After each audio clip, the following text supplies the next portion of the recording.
Yeah, just wanted to do some recap. I know I didn't really make an announcement to the homies, but I'll say in the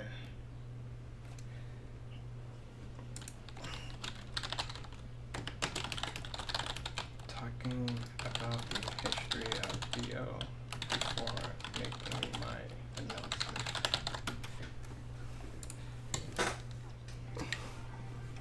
That's interesting. These stars as a projectile, man, Meta Knight is not only not big, right, to hit, but he moves quickly. So like your stars don't travel very quickly. Maybe I should just bank on this fight having a sword because he gives you one. Might as well not. So he like.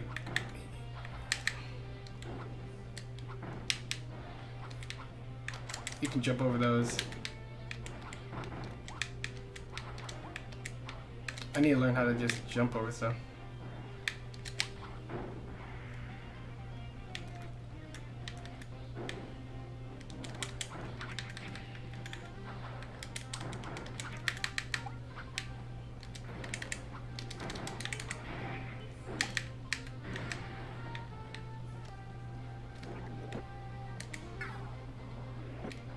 See that star all the way across the stage? Jeez.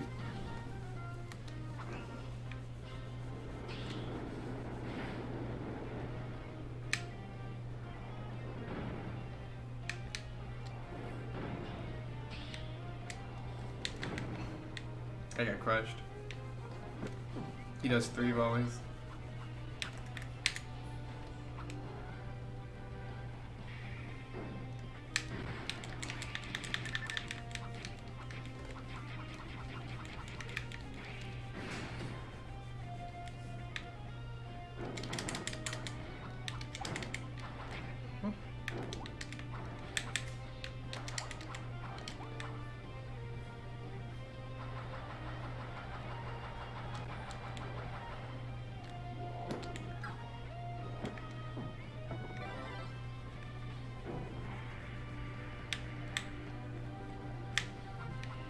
Oh!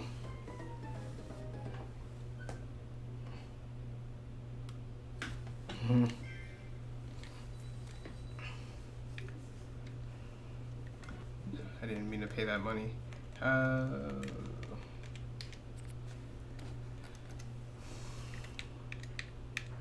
These are the Kirby videos I took. Ouch.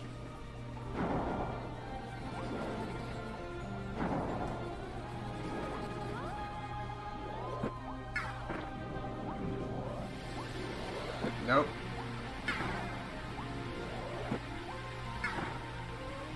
Look how 3 this is. Man, I stopped right here. I go in between, jump 1, walk forward and stop just before it hits me because I'm actually tracking like where it is. So cool.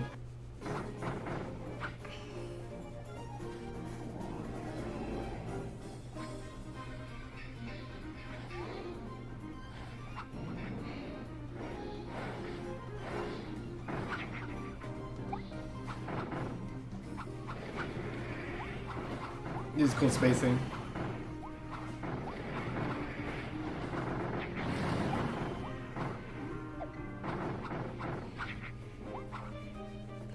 You can hop in. Huh?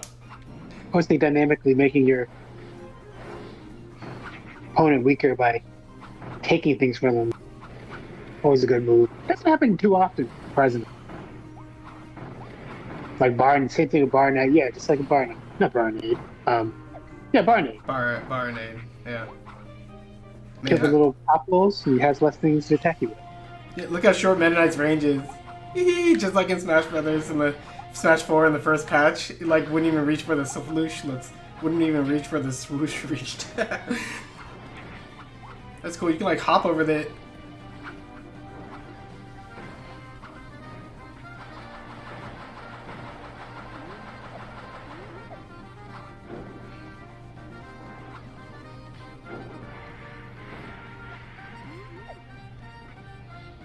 See that? That's how you successfully dodge it, unlike what I just showed you when I got hit and died. This is insane.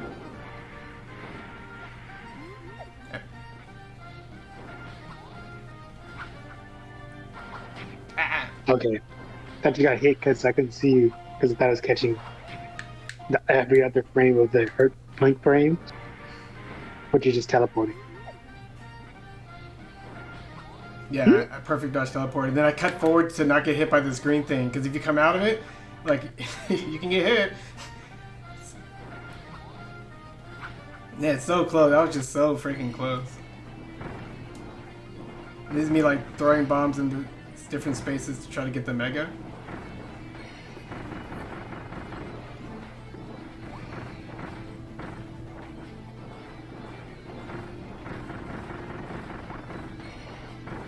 Barely dodged that hammer.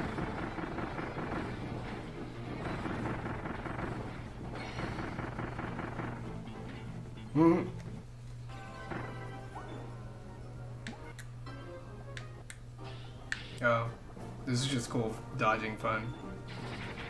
Having one blade and maneuvering it to where it cuts every single person in the field. It almost killed everyone with one blade. You controlling that? Yeah, you can throw it, and then you can charge it, so you can hold it in place, but then it always goes back to you when you move. So I moved forward, measuring the angle, and if you jump over it, it hits the wall and ricochets, at the same angle or whatever. So I was aiming this, I was aiming this really carefully. 1, jump over 2, 3, 4, 5. You got him when he's on his return trip. It's so cool.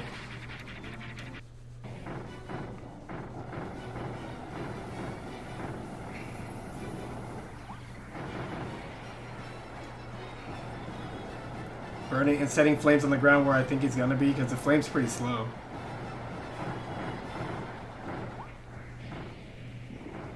Man, that looks cool. Whoa! So I didn't have my invincible dodge because I wasn't on the ground, so this is as close as it gets.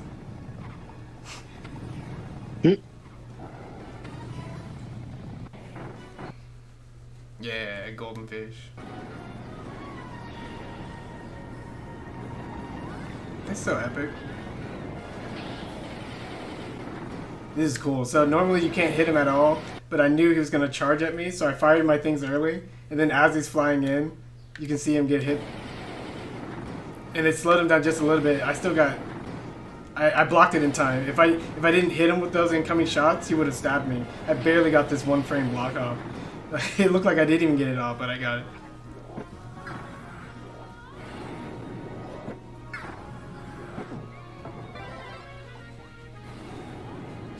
Kirby's just so fun.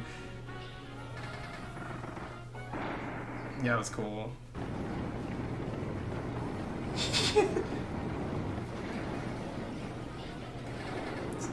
Same situation, but that time I actually got the perfect dodge. So I shot less volleys. This is a level 2. And then dodged out of the way successfully. And 3 right in your face. Oh, this is cool too. One of these is a real one, so I found it from the first shot. I should have been paying attention. Obviously, it was the one that didn't poof. So I got the stars, and I barely took it out across the screen because I knew the stars were faster and stronger. Because you can get stars while I'm moving, but you have to stand still for that charge. So I did enough damage to like freaking go for the cluster of stars. Freaking prevent it from healing.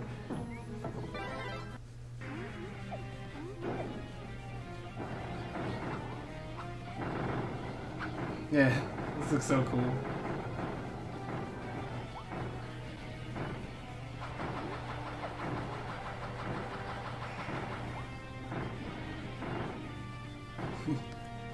He's still burning. That's another cool thing about flames. You can keep the fire going. And then he died.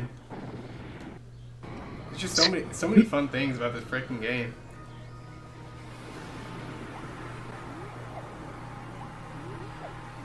The angles, they really made sure that low angle things you could jump over. Otherwise it'd just be ambiguous and annoying.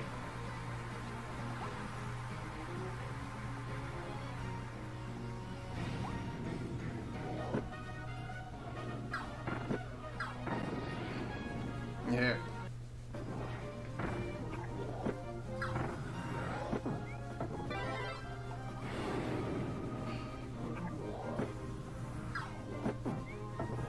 just juggling.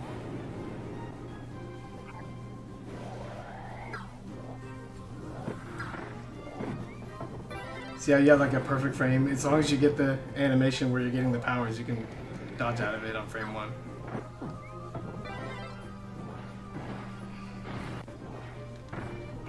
Yeah, I don't know.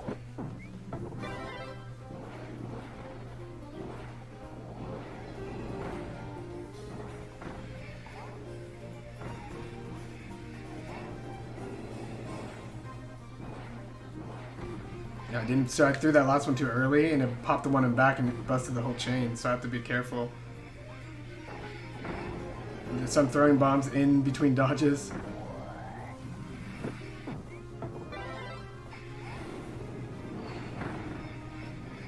Yeah, that's insane.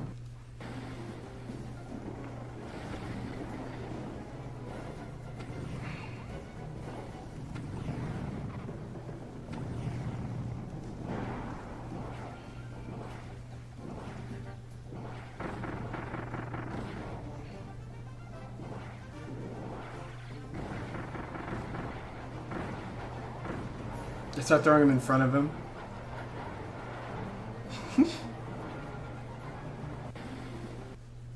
Yeah, and there's Link. Some good boss models. Yeah, Good models all around. yeah, like just great graphics, right? All the enemies and all the new creatures and stuff. Just a fantastic game.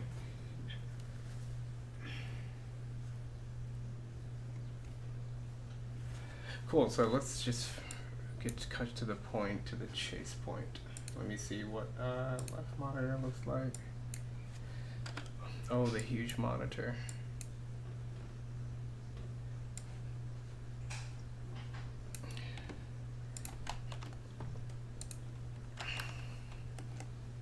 I don't know if I have anybody in chat. They'll have to tell me.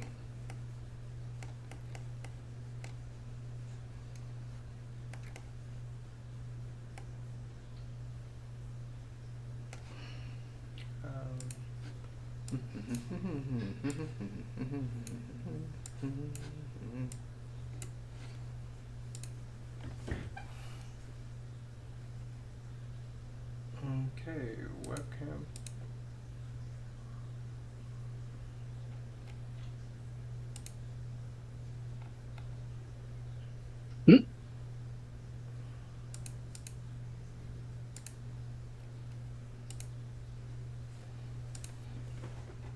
Cool. Yeah, it's just a little fun recap. Design oriented. We've been doing this thing for a long time, since 2008. Basically, is when I started the Critical Gaming blog, and slowly but surely, using different pieces of technology in order to get to where we are today. So at first, it was just blog comments, and I met Noah there. Who else I met there?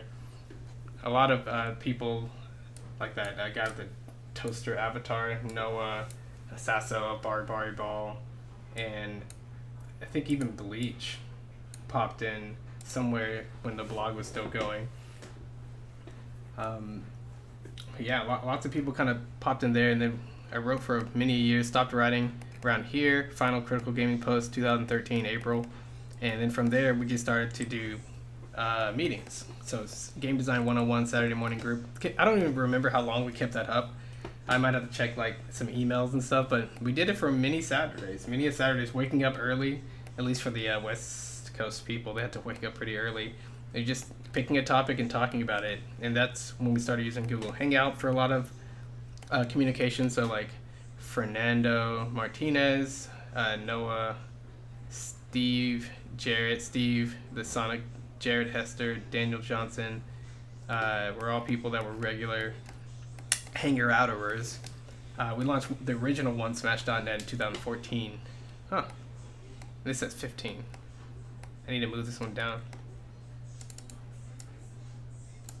Easy enough. Cool. Yeah, the original one, Smash.net. Where is our website projects? DO projects, game dev, website. And we did One Smash was actually slightly before design oriented proper, because we launched One Smash out here, and then we did design oriented launch. So went to GDC, talked to some people, decided to get a logo made, and the logo made, and kind of brainstormed the name and settled on this. This was after the Starseed Observatory and all that. So this is 2015.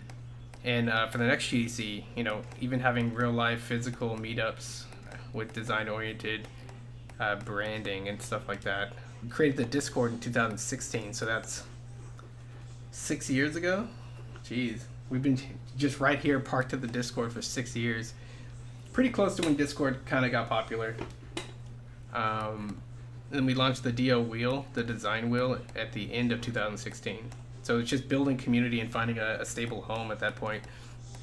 And our final Google Hangout, right, was November 2017. So the last one on my records with Adrian, Daniel Prime, what's his name? It's Gollum and some of Gollum's trusty friends. And then it was just like a while of just hanging out in the... Where is it? A while just hanging out in the Discord, just doing our own thing for our own peoples. And we launched OneSmash.net version 2 right when Smash Ultimate launched. So I can't believe it's been roughly 3.5 years, but you know, it was just kind of like, I was getting really excited when the game was coming out. Then I looked at our tech that we had put for One Smash, the original version. I'm like, we could just do it again and do it a little better. And I got with Greg. I'm like, how quickly can we throw this thing up? And how can we have it at launch so when people start using the hashtags, we'll capture just about everything in our database of sorts. And we actually got it up in time. It was kind of fun. The next year, Mario Maker Workshop lasted a good half of the year. It was 23 weeks, so you can imagine from 5/24 to 12/16, that was all we were doing, the main thing we were doing in DO. And then in 2020, we tried a lot of different things. That's right at the pandemic, right? So Mario Maker Workshop ended, and then the pandemic hit. So we tried Drawn Together and the game breakdown service, and we did PAX EGX videos. We registered as an LLC. We did design topics of the day all in 1 year.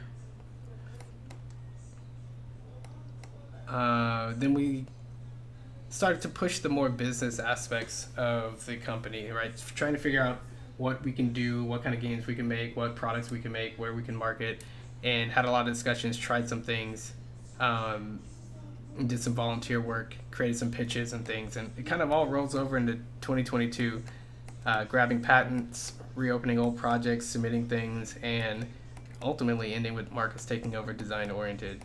That's our current game plan right now. So yeah, a lot of history.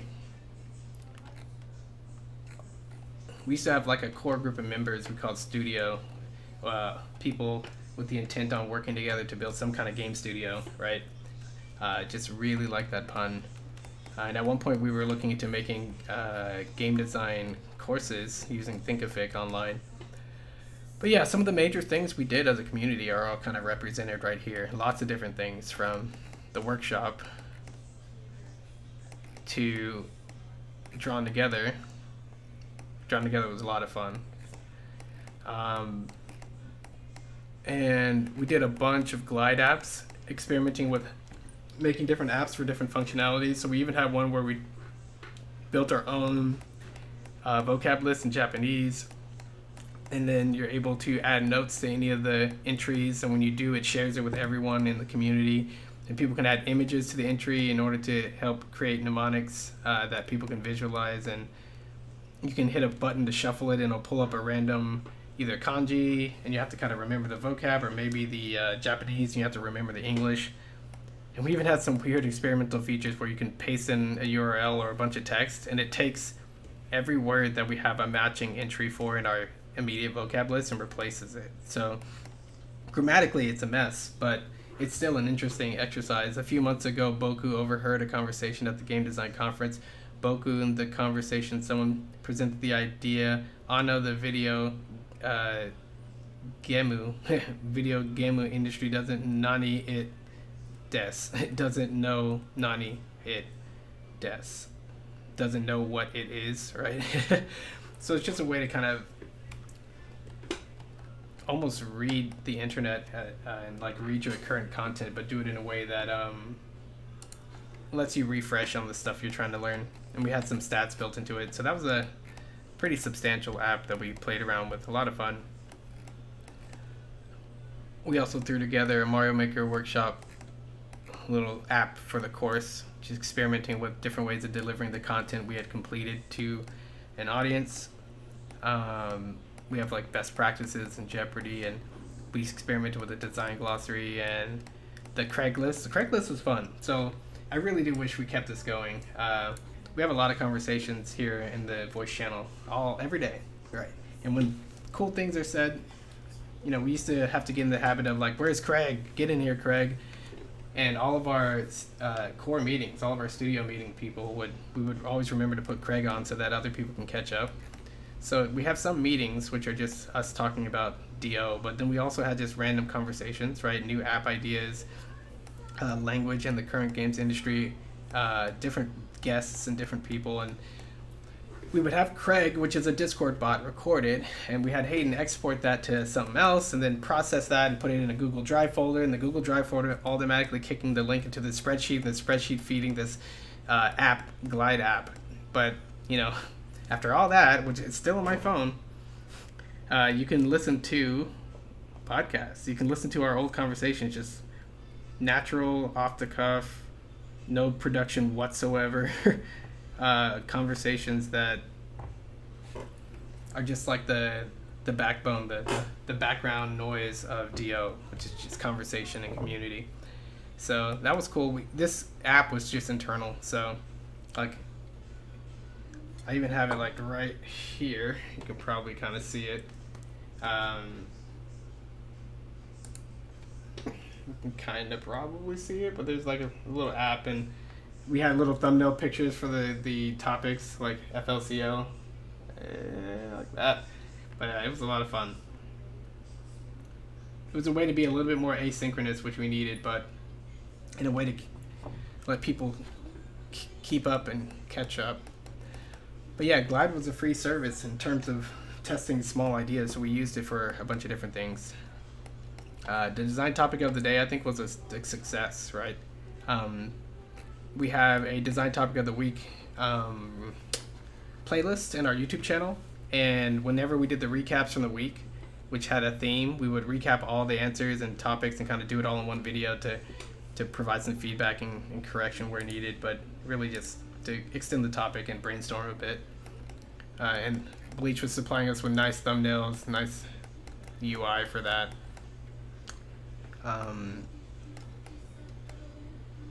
And you know, in videos for the design oriented YouTube channel, it's kind of crazy. It has over 420 videos all on this one channel, and some of them are highly produced, like when we did these aren't on the channel, but there's a playlist on the channel because they're hosted by PAX. But when we challenged ourselves to make 6 videos in a short period of time for PAX Online, we have experiments on how to package up deep criticism in a bite-sized package. We did a game breakdown blitz for that, different playlists and different things all in there. Tons of content. Goes way back to 2016, 2015, I think.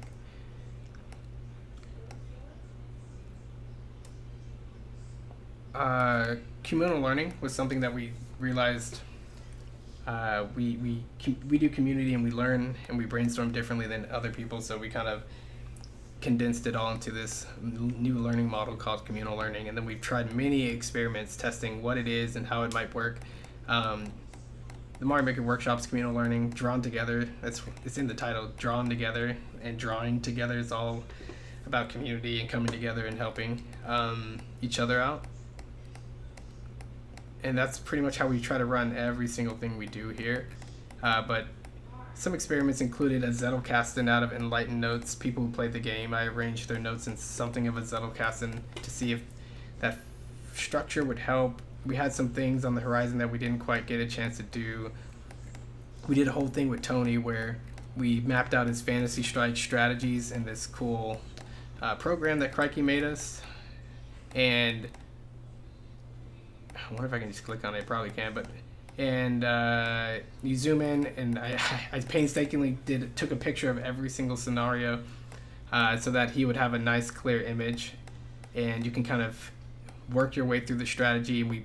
It allows you to dynamically put arrows on, so you can connect this to that and that to this. And we're like, Tony, what do you do from here? And we wanted him to verbalize the strategy, look at his strategy space, and like figure out if something's good, keep it. If something's bad, cut that branch off.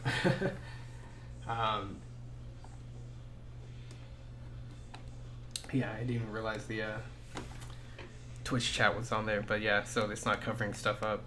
But yeah, that was a ton of fun, and I think it helped Tony realize, little by little, just how to play games deeply, what strategy is, and the power of using words and articulating thoughts when it comes to, building skill. Another one, Crystal Chronicles, which is just teaching Crystal the joy of action gameplay using better teaching practices and systems from Enlighten. We had a whole Dynamap here. It's a really cool experiment where we took one of our workshop members, Paper Spock, a level, and it's just a really great level. I mean, it's one of my favorite levels of all Mario Maker 2. Very clean, just 100 mini floors of very clear challenges of increasing difficulty and complexity. But, the whole experiment was, Crystal, if she's not so good at these games, how can she get better, and how can we help her get better in a way that's effective and fun? So, we had spreadsheets, and Bleach went through in like 1, 2, 3, 4, 5 attempts. He went from like, dying at the 20th or 12th floor or whatever, then, all the way to the 80th something floor, and then he just beat it, right? Bleach just put in the skills. Tony went to the 25th and back down, hovered at 50 for a while, back down, died a lot, and then finally, the success skyrocketing score phenomenon, Tony's score, went up after 26 trials, right? Crystal, as we were coaching her and helping and just observing, these tiny little bumps, right?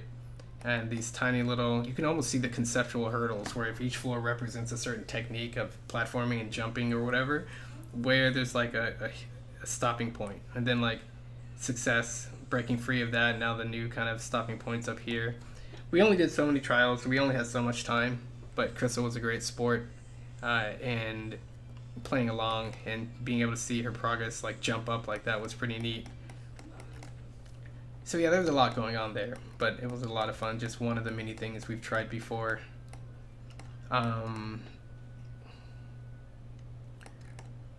The old design-oriented website, you guys don't even remember this because it was before the Discord. This is back in 2016. We made this site where we built a database of game. We call it a game breakdown. We take the game and break it up into individual pieces. And then we had a website Google Sheet feed this database on the website, and then you could just search by all these cool terms like keywords and topics like DL topics, or for a specific game. Like if one game's mentioned in a bunch of articles but it's not really the headline, it still finds those games. We did all kinds of brute force databasing categorization work for this, and it's really cool. Ninja. Hey, Matt. Yo. What's up, Matt? All those Kirby games Richard has. So many Kirby games. Did you guys get the Switch Sports? No. Pretty fun. Just in the middle of a stream. Oh, okay. TO website. Also $40, but Money means nothing to all of us, ever. that's right. Pretty much Wii Sports stuff, but Mm-hmm. on the Switch, Plus badminton and volleyball and soccer. Badminton. Mm-hmm. It always sounds like you're scolding a dog. Oh. Badminton, Oh. bad. Did we play that in PE one time? I think we did. Yeah, we made our game out of We- badminton. We beat some people. This is I'm on stream, by the way, Matt. This is I could see. a screenshot of what the website, a mock-up of what the website looked. It actually looked like this at some point, but essentially, whenever you do a search in the DO search, it spits all the results in a timeline, right? And the timeline is important for understanding what's happening in the discourse, right? So if the most important thing said about an article was at one point in time and then it's scattered and nothing else, really contributed to it, like the DO colors are also on these dots. So if somebody writes about the design space of something, right, it's purple. Somebody writes about enemy elements of a game or bosses or whatever, it'd be, red, and this is difficulty design, this is mechanics. But you could be like, hey, how are the bosses of, Kirby, right? And you type in Kirby, and you filter by red dots or whatever, and if you see that, like, there's a cluster of red dots in one time point, it's probably because one game came out with, like, a boss rush or something like that, so people are all talking about the bosses. But if you don't see It's just showing your capture screen. Yeah. Okay. I'm You explaining. said the website looks like this, and I was like, just showing the capture Yeah, screen. this is what the website looked like. Oh, okay. This was a mock-up, but the website actually ended up looking pretty close to this directly.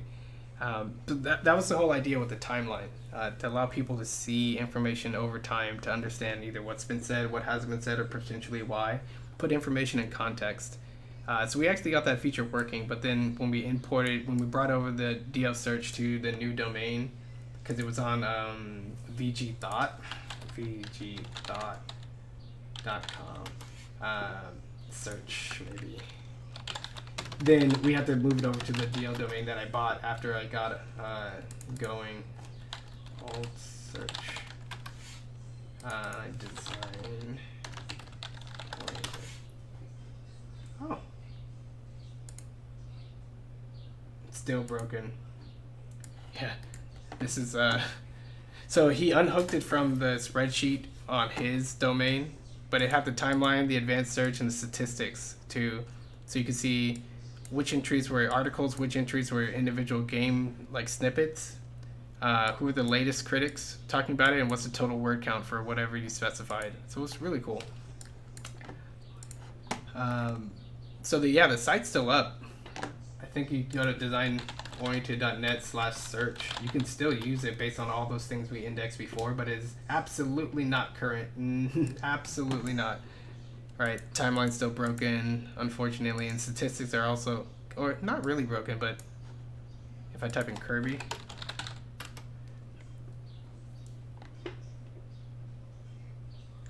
right, Kirby Mass Attack subgames. This is Strato Patrol EOS, one of my favorites.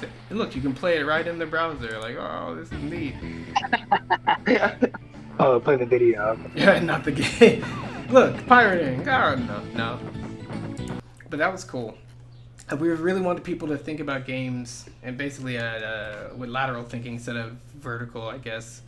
Where they're like, I have an opinion, I'm going to find the article that agrees with me, and that's it. Like, we want you to think about games in pieces and find differing opinions on the same topic and then get a more well-rounded... Yeah, you better. Hello? Richard. Okay, there you are. Am I still here? Yeah, there you go. I wonder if... We just lost you for How long? 5 seconds. Okay. I don't know if I dropped any frames, but maybe you guys are the ones who don't get these smooth. I think you just came back to the Discord, I think. Weird. You might have still been.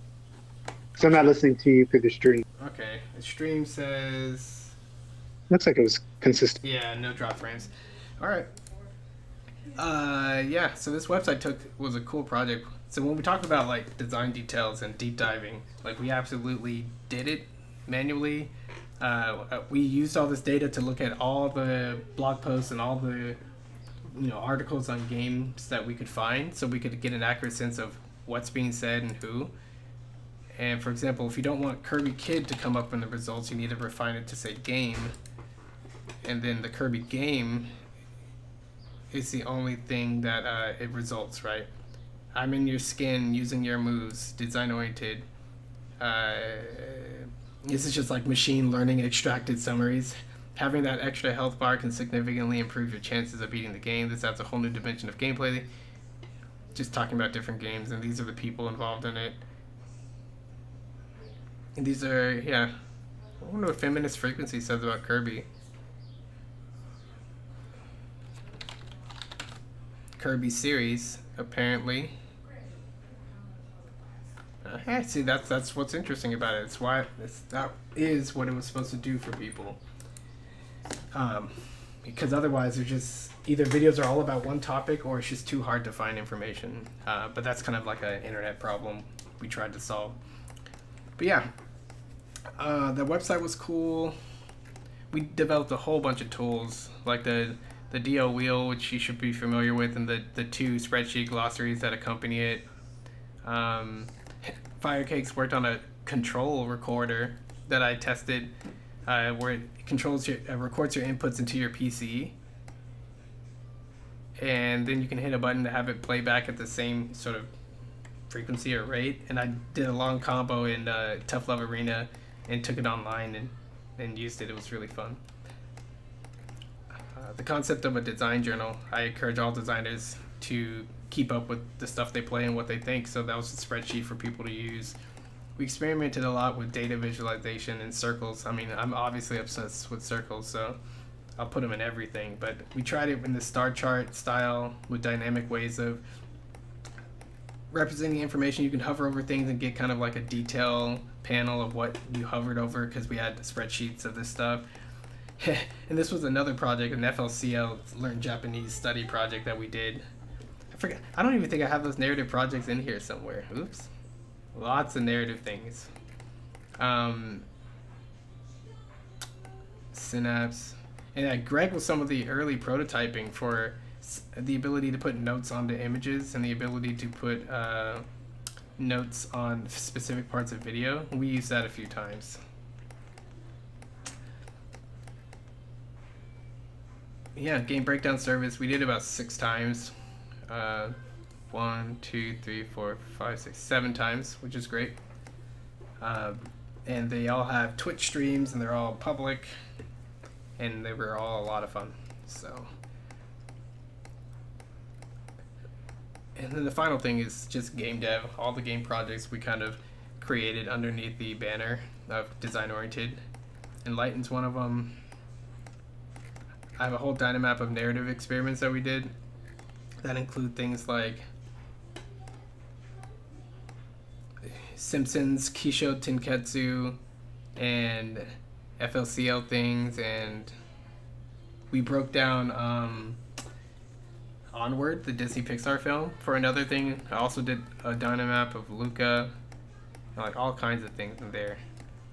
Crikey made one of our old Descartes games for the website, which is still up, designoriented.net / Descartes.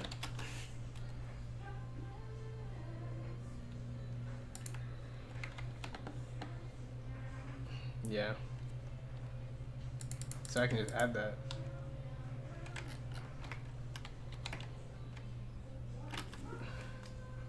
My golf. Hold on.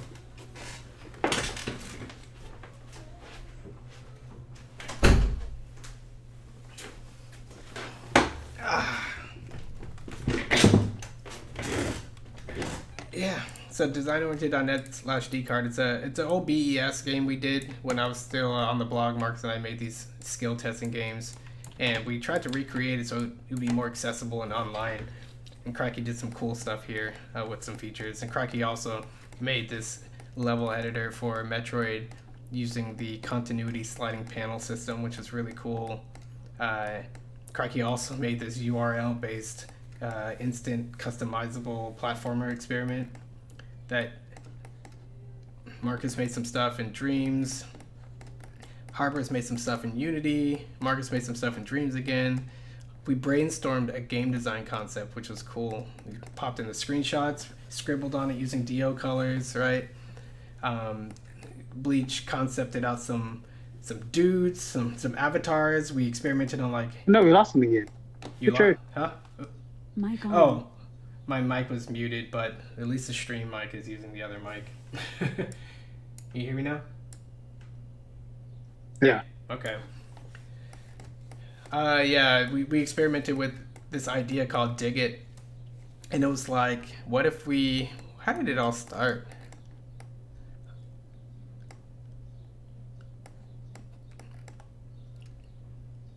yeah, just kind of riffing off a bunch of different games. This one's like Mr. Driller, so you can lightly see the Mr. Driller art in the background. This one's like Bomberman, and this one's this Kirby Gourmet Race or Kirby whatever race. Forgot what they called it. But yeah, we talked about it, broke the games down communally, had scrabbles on the screen to explain what we were talking about, and then we came up with this idea of a character that can dig. And then we're like, oh, it would be fun if he dug with his hair. I think Harbors came up with that idea. And then we experimented with like different ways he could carry his hair on his body, and like his hair is a drill, and like he could only have hair, so like no clothes on. What would that look like? This is Bayonetta. And like, does he drill like this with his stomach down? Does he drill with his head? Like, we don't know. It was just fun. So we sketched out some stuff. I think I drew these two, and Bleach drew this colored one. And then we refined the concept a little bit further when, with a character design. I think Harbors' partner sketched that out, or this could have been Bleach, and then colored by somebody. And then he had this demo running in Unity, so we analyzed that, sketched out some stuff, and just kept going. It was really fun. Not every project's going to succeed, but the process is what's important. Yep, was fun. We took a game that somebody else made. It was in Game Maker, so we just, all 3 or 4 of us, just making variations of the game, which is like adding, let's see if I can, adding like raindrops. The game didn't have raindrops, right? Yeah, I did. Okay, it didn't have fruit. Oh, you mean initially?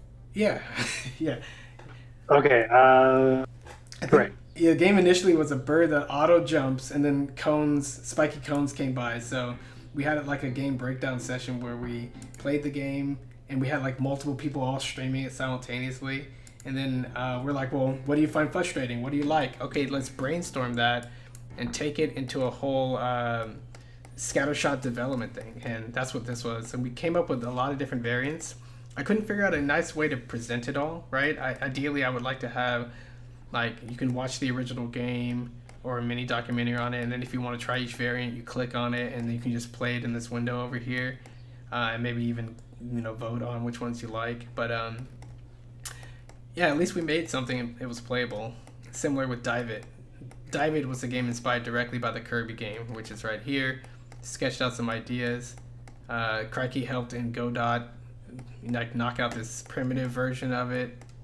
Gave it to Akamarek. Akamarek expanded it. Marcus did this crazy 3D depth shadow play version. But yeah, like explosive efforts of community and creativity. These beautiful neon planets. But yeah, those are, you can see the mini timeline 2017 to 2022, 2021. But that's largely what we've been up to for the last decade.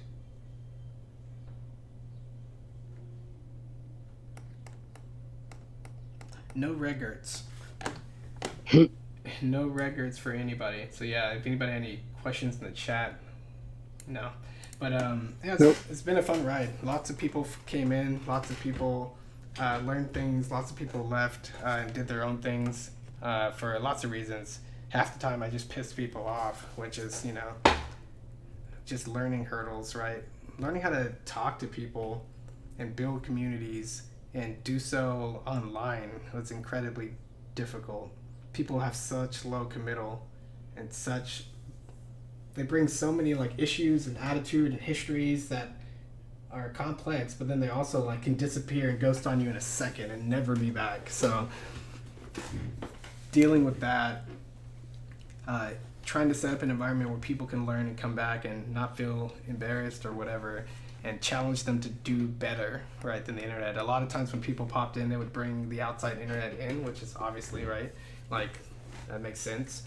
And like, oh, this person said something stupid on a tweet, and over we'd have to be like, we don't care what that person thinks, we care what you think. You need to make your own thoughts and your own opinions. We're going to raise people that can think for themselves here, right, and not just get mad at random opinions. And if you don't understand something, you've got a whole community here of people who can help you figure out the design behind it. And that's what we did. Lots of success stories, right?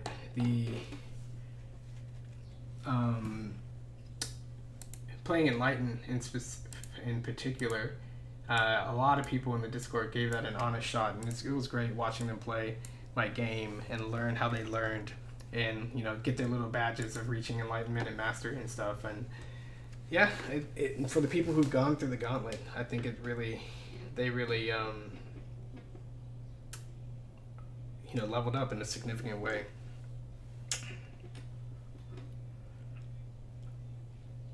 Right, we still do our chats every day, but we used to have 5 to 7 people in the voice chat regularly when we had the full studio crew in full force and doing all these crazy projects. And it was fun. It was like meetings that were actually fun, and you get to hang out with your friends, and everyone's can do different things, but everyone can do it in a way where they help each other out at the same time. That was the best. So as a company, it's the kind of thing we're trying to carry forward. A lot of people in the industry do things different ways, and a lot of those ways are weird and bad. And we've heard lots of news stories, but when you finally get a chance to do something yourself, that's when things get really hard. So we're looking forward to an exciting year for the rest of DO as I hand things over to my brother. Projects, properly building out the rest of the company. It's slow because we don't know what we're doing, and we also get distracted by our own efforts to learn new things and experiment. So we had no rush getting to this point, but now it's definitely it's a point of departure, I think. A slightly new direction. The Discord will always be here. We learned a lot about how much and how little you can teach someone through a community like this. We had some real passionate people come in. Some people would swear, they're like, I will read your blog every bit of it, and it's huge. I always tell them, how about we, start smaller, right? But some people actually did put in the effort and studied and took the, what is it? I'll show you. Game.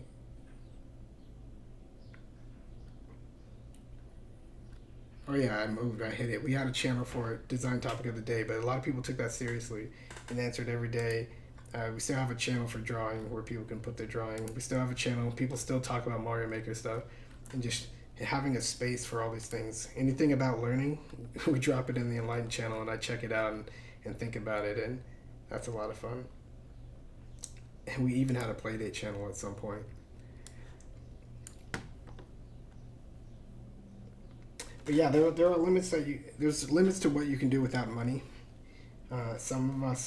Everyone has different talents and different skills, and when you have the power to do something yourself, you often try to do it yourself. And people had many different scattered interests and projects going on all the time.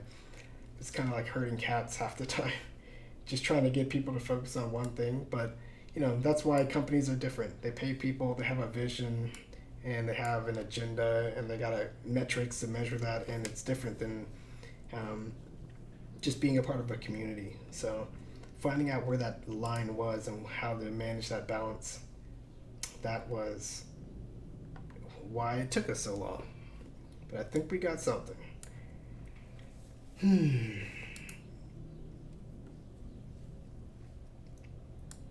mean, I guess one thing I didn't say at all was the original idea for DO was a way to kind of do the community thing, but write blog posts and monetize it, right? So we have designoriented.net/blog, and it takes you to the best of articles, but we were trying to publish multiple articles a day, small, concentrated, well-written game design and game-focused material.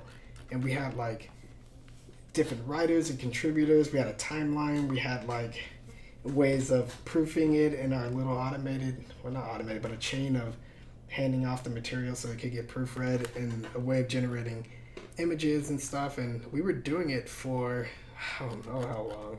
Let's see. Executive space.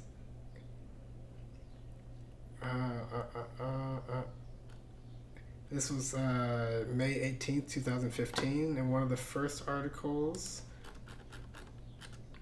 blindness. The 18th, so when we imported it, all the dates broke. Excellent. Technology's hard, but these still are some of my favorite articles to really share with people. Like, I say all the time, there's just one way to design, and design is a process by which you see the world, study it, and come up with ideas to solve problems, right? And if your problem or your challenge is to, make someone feel a certain emotion or to convey an idea, we got craft for that, we got methods for that. But at the heart of it, the idea is to solve problems and to affect other humans in a positive way. And I wrote this series called A Sense of Design, but each one is about different human senses, like being blind, the sense of hearing, sense of vision, sight, hearing, and then language, just words being kind of a sense. And just kind of looking at the topic in a very non-video game focused way, just to help ground people in what DO is and what we expect, right? Like the ability to understand why people are different, why they feel different things, and how to bridge those gaps is the art of design, or design of art, right? We're not trying to build bridges or chairs or machinery, industrial things, rockets, none of that. We're just building artistic and aesthetic experiences just to reach people abstractly, because it's just ideas and feelings, and that's mainly what we deal with. So yeah, still, this is a great article series for people to check out. And then the Pac-Man one, which is breaking down Pac-Man's design. We love talking about Pokemon. But yeah, it started as a blog, and I guess if you say like, oh, a company that knows how to pivot and try different things, that's pretty much the only thing we've done, is keep pivoting and pivoting and pivoting and pivoting. But yeah, that's the history of DO.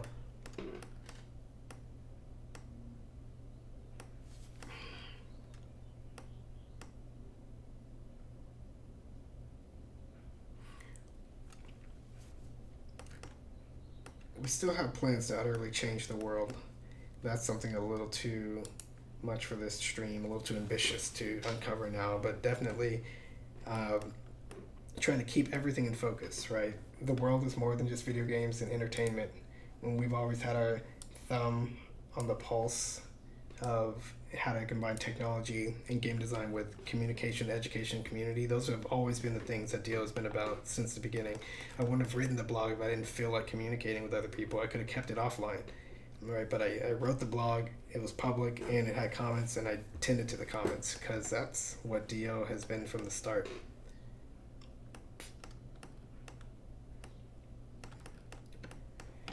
So yeah, thanks to everyone who's been a part of this community, large, small, short, brief, whatever.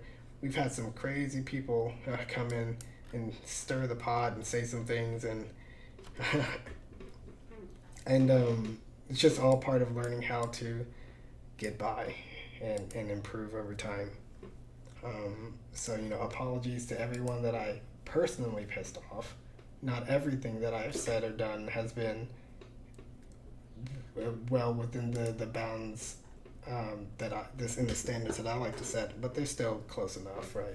I never really insulted anybody, but when I stick people to what they say and challenge people on what they think, the environment and the tone there definitely shifts. But for the most part, we've been a nice, happy, and welcoming community, and that's what really counts. Trying hard. Coolies. Alright, let me hit the stop stream button. See you later, DO. I'll see you in a few years. See you, everybody.